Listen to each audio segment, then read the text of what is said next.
So I'm really glad to be here, and I'm really glad that there's a Revolutionary Student Union at Utah Valley University.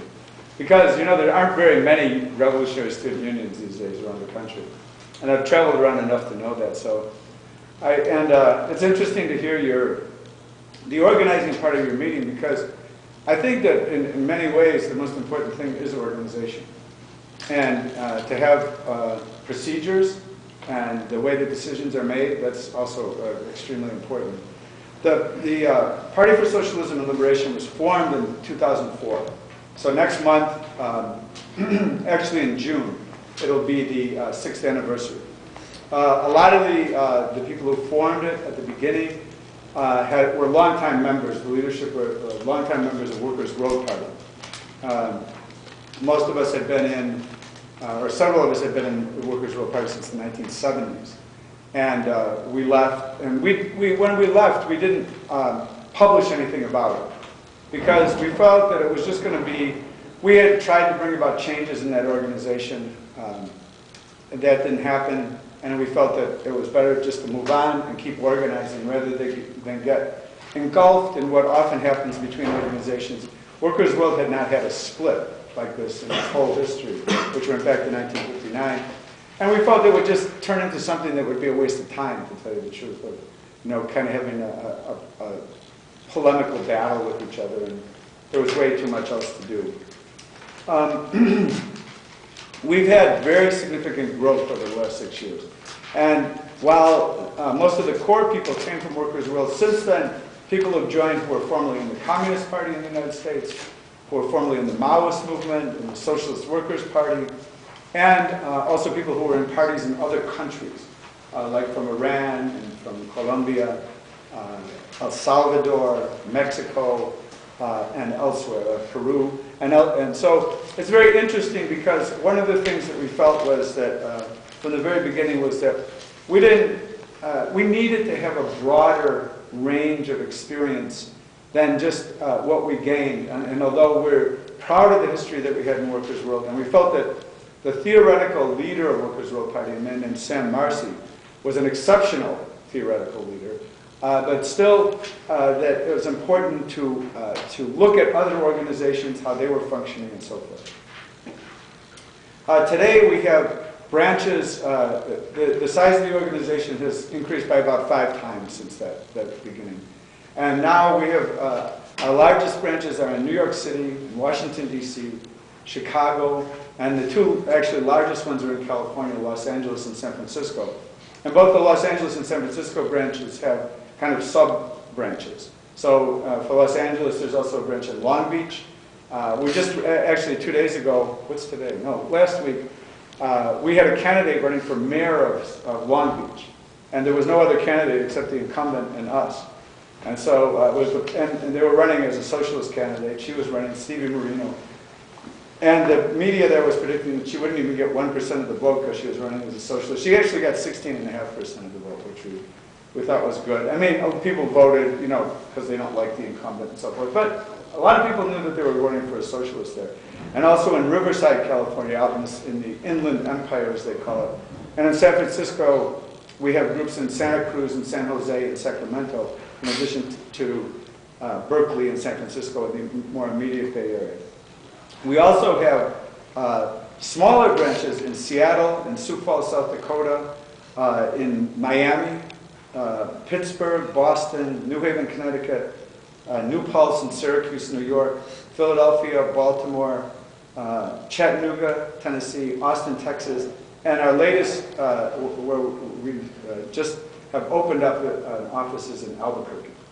So it's very interesting what's happening. And what's particularly interesting to us, well, last night I was watching, just because I was in Utah and I was in a motel room, I watched a large part of the 180th convention of the LDS church.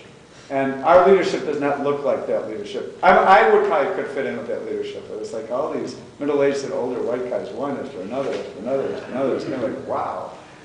They're not thinking that much about diversity, I guess. But the main recruiting that our party has done, and we've consciously tried to do this, is among young people. And to build a multinational party inside the United States, which we view as a multinational country. of the country of different nationalities. We considered, in order to create a unified working class struggle, that it's absolutely necessary to do that. For that organization must also have in its leadership and membership that kind of diversity. And of course, we also pay a lot of attention to the issue of women's oppression and the issue of lesbian, gay, bi, and trans oppression, and consider those also to be integral to building the party. We just had, in February, our first party congress, which we regard as a higher step, a higher form of organization, meaning that we have a delegated meeting instead of all the people coming together. We have a delegated meeting based on the number of people in the different branches around the country. We adopted, and this will be published very soon, an official party program and a constitution. And these are things that we also regard as necessary and as a step forward. We are involved in many, many struggles. One of the reasons that I brought a lot of literature that's very California specific for the most part, but I just wanted to give you an idea of the things that we're involved in. So we're, right now, we just came off of March 20th, and March 20th was the 7th anniversary of the Iraq War. The PSL is one of the central organizations in the ANSWER coalition. ANSWER stands for Act Now to Stop War and End Racism. It's organized almost all of the big anti-war demonstrations over the last 8 or 9 years in Washington, San Francisco, and Los Angeles, and some other cities. And on March 20th, about 5,000 people marched in San Francisco. It wasn't like the period of a few years ago when hundreds of thousands of people were demonstrating, but it was an excellent demonstration, we thought. And one of the highlights of it, and this I think gives you an idea of what we're trying to do in practice, is, it's very easy to talk about that the different issues and struggles should find unity together. The harder part is actually doing that. And our idea is that you can accomplish that. The best way to accomplish that is in action. So one of the things that's going on in San Francisco is I would say the most important union in San Francisco today, or at least one of the most important unions. I shouldn't say the most important because it depends on what's happening. But the Hotel Workers Union there, Local 2, has about 9,000 members. Most of the members of the union are immigrants. Most of the hotel workers are immigrants, with very, very large numbers being Chinese and Latino workers. And they're in a big battle with the transnational hotels. And even though these hotels have still been making money, these workers maybe make $12 or $13 an hour, which sounds better here than it does in San Francisco with its high cost of living. But they have fully paid health care. Making $12 or $13 an hour is barely getting by in San Francisco. But you can do it and you can live if your health care is paid.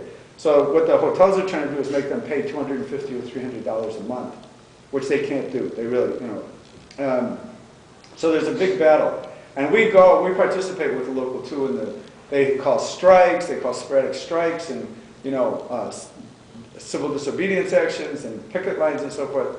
And we always participate with them. But what we did this time on March 20th is we took the whole anti-war demonstration to one of the hotels.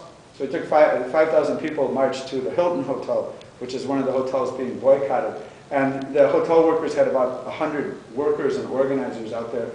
So it was a way for many of the people who came to the demonstration, for them, and in particular a lot of the really young people, like people who are in high school, they don't know anything about unions these days. That's gone out of the consciousness of so many people. And it was like, by actually being there and chanting, boycott the Hilton, is a way, that you start thinking about this in a different way than if you just read about it or somebody said something to you about it and so forth. And of course, for the hotel workers, they're seeing, here comes the anti-war movement, and the anti-war movement is with them in their struggle. So we're involved in that. We're involved in a big struggle about Muni, which in San Francisco is the bus system. San Francisco's bus system carries 700,000 people a day, 700,000 rides a day, which is about equal to the population of San Francisco. But the city, because all the cities and states in the country are suffering, these very, very severe cutbacks now. They're trying to really cut the bus service. And the media, the capitalist media in San Francisco, has been focusing its attack on the bus drivers as they're the problem because they get paid too much. which is really ridiculous. I mean, driving a bus in San Francisco is not an easy job, I can guarantee you. And a lot of times they're driving the articulated buses, which is really 2 buses. And also, the union is a predominantly black union. It's one of the 2 in San Francisco. The longshore dock workers are predominantly African-American union, and so are the bus drivers. So, attacking them fits in with, other agendas as well.